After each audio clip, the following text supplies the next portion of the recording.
also been successful in contacting Al Unser Jr., who is right now continuing the lead, and maybe we can do something a little special. But first of all, little Al, how's it going out there? Things look very, very smooth. Well, you know, I've been very fortunate to have the car right at the beginning of the race. So, you know, now I think Johnny Rutherford and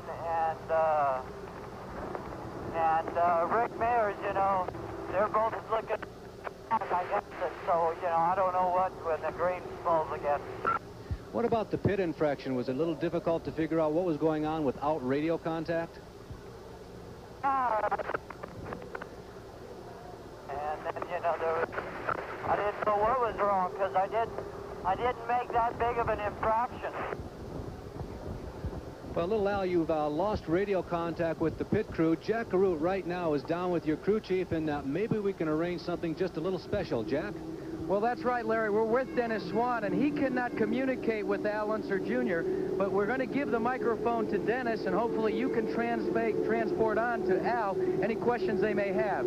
Dennis, here you go. The mic's all yours to talk to Al. Thank you. Al, can you read me right now? They've got to translate.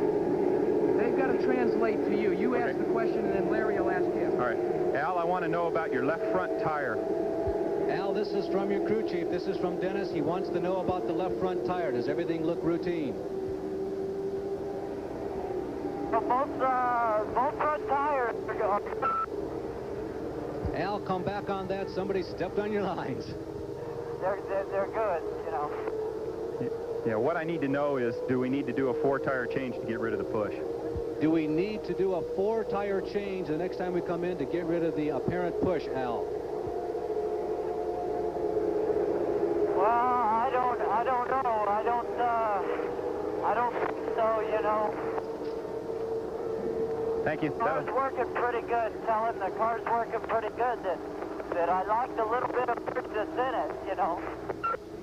Okay.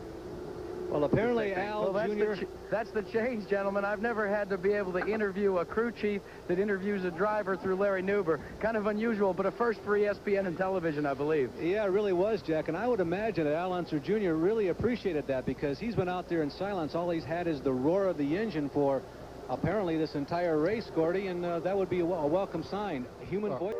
Well, it's time to make contact with Al again and see exactly if we can get an update. Al, this is Larry Nuber again on ESPN. What's going on? Have you had an opportunity, you think, to signal to the crew and give the instructions to them that you want? Larry, I don't know, you know, I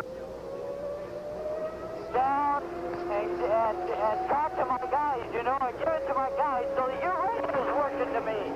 My guy's radio ain't working to me. And I want my radio's working, you know.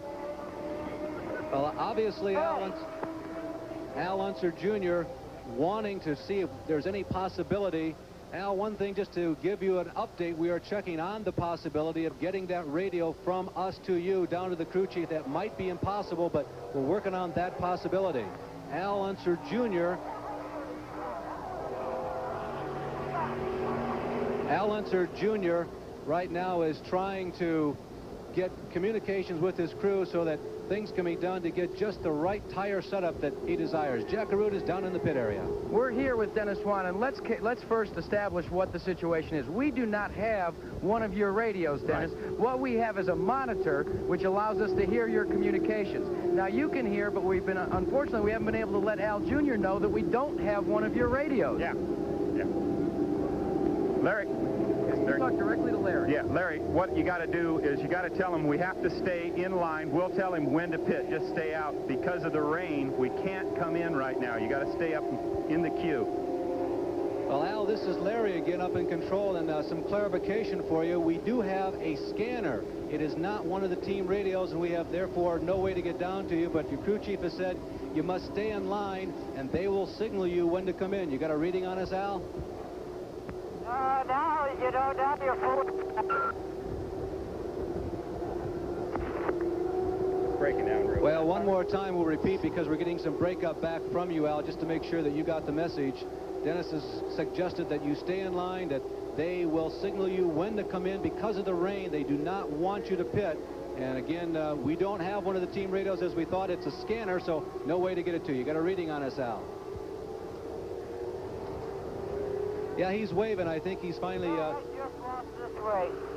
he's finally getting the signal. Obviously, a little bit of frustration coming from the cockpit of Al Unser Jr. He is concerned because he cannot communicate the way he wants to. There is no radio communication with the crew. If so, he could explain exactly what he wanted. Jack Arute is continuing to monitor this situation down in the pit area. And Dennis Swan heard his comment, "I just lost this race," and as he walked away, he chuckled and he said, "Let me tell you what, not yet." Well, we are under caution flag, and I would kind of echo those sentiments. It doesn't seem like not yet. This should be a relative...